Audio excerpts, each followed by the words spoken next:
bato ng ating sinker.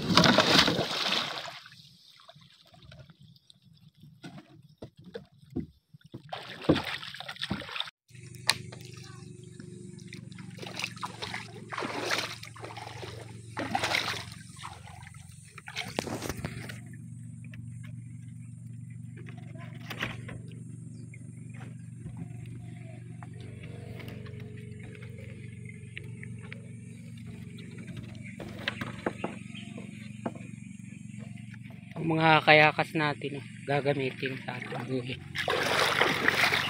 Ito yung pinakabuhay niya, pinaka-marker na gagamitin namin. Yan, maraming styrofoam ang loob niya, kaya siguradong lutang na lutang yan. Pa isa, dalawang lalagyan namin.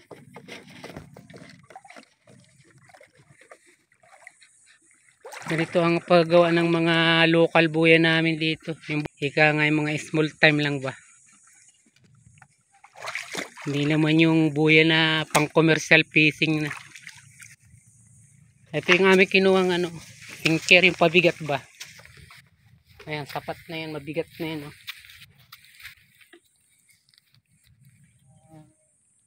Panahon ngayon, itong October hanggang December yan.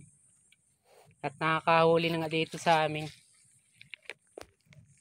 Ayan, maglalagay tayo ngayon ng buya sa araw na ito. Hindi muna kami ngayon pumalaot. Bigyan yan lang muna ang aming target sa araw na ito, makapaghulog niyan.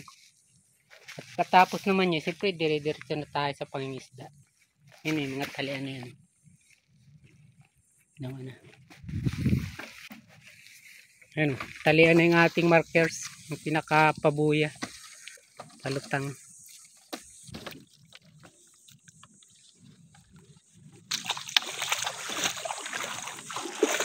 Yung lobit, sapat na yan, matibay na yan.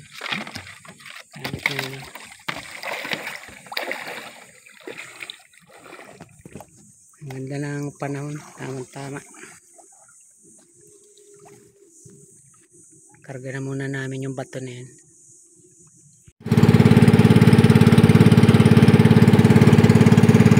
Tayo sa spot na paglalagyan natin yan. Ayan yung ating bato. Gagawin yung ating sinker.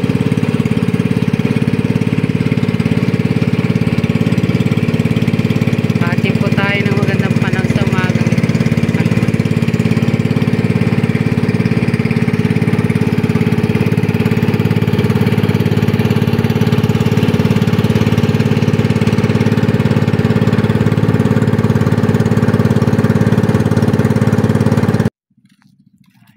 Dito na tayo, hindi ito masyadong kalautan, bahura lang ito.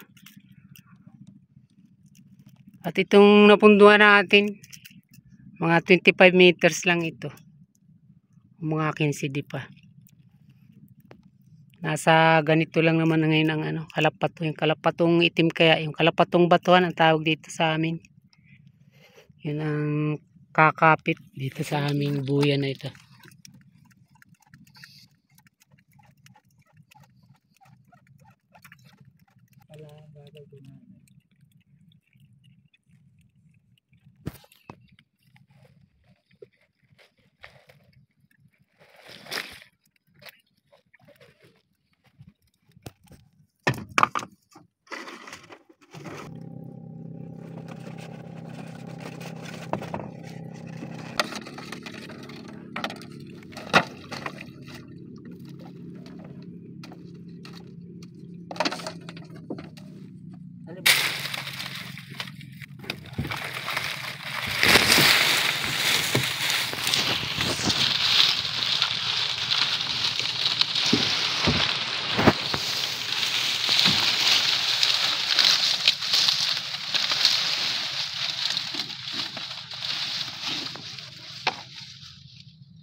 Yun.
Kalas yan.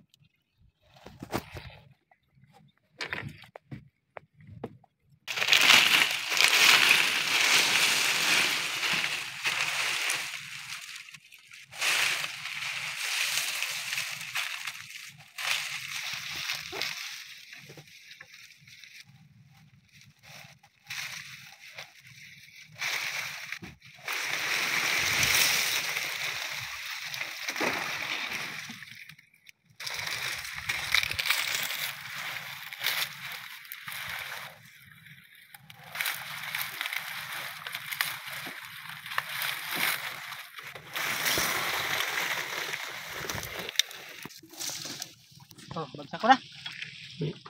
Ha? Yun, bali 3 andahan ang ating ginawa sa ating buya. Nababagsak na yung bato ng ating sinker.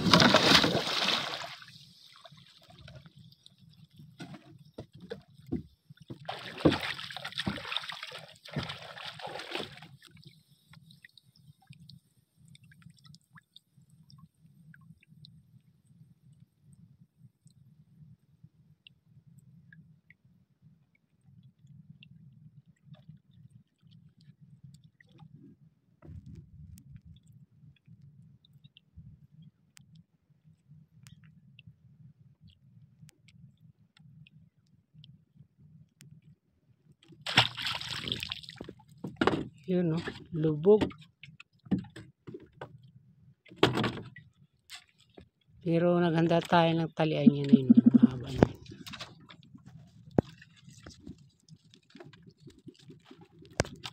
Okay na. Local buya natin. Bagsak mo yung lubid dyan. Oh. Dito. Ang ating buya lubog. Ha?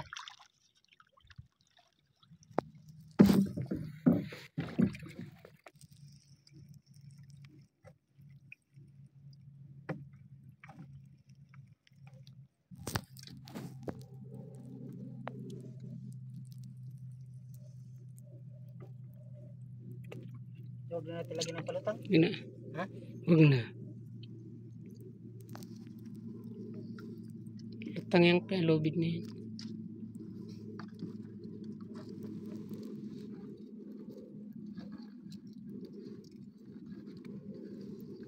Okay ang lubog na ganyan dahil may mga dumadaan ditong motor.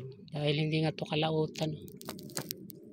Masabitan siya ng ilis eh. Okay oh.